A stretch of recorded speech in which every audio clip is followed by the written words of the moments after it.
I can pull 12 prisoners by myself, dragging them all along. With one strong tug, I can easily tear open the prison's iron door. From over 100 meters away, I can effortlessly sink a basketball. This is me, Superman, with power like no other. But wait, I'm going to prison? Yeah, because I wasn't always a good person. A whale washed up on shore, and I just threw it back into the sea.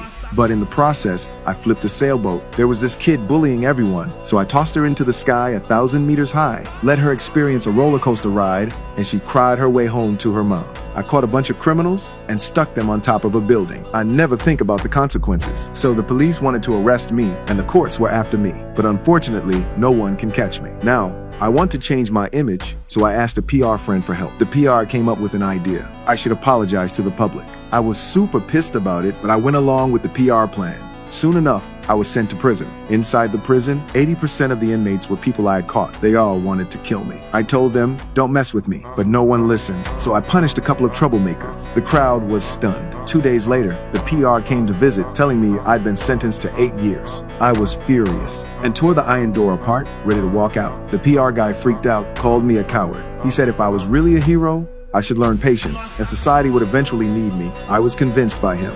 During this time, I went to Alcoholics Anonymous meetings every day, listened to the PR guy teach me how to be a gentle Superman, and tried to get along with the other inmates. Many days later, a guard came to find me, saying the police chief needed my help. Just like the PR said, society needed me. A group of armed robbers had robbed a bank, and the police was suffering heavy losses. Just when everyone was about to give up, I came down from the sky. I was wearing a uniform designed by the PR, and I looked like an idiot. The cops were stunned. Then I stepped in. I ignored all the bullets and grenades and flew into the bank.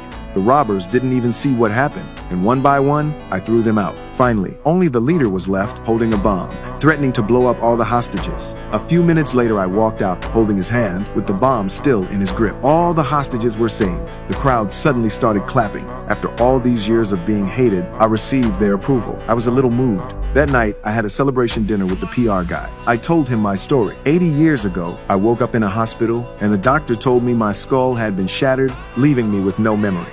But no one came to find me, so I've been alone ever since. After hearing my story, the PR wife started acting strange. On the surface, she seemed to dislike me, but secretly, she cared for me, even apologizing to me in private.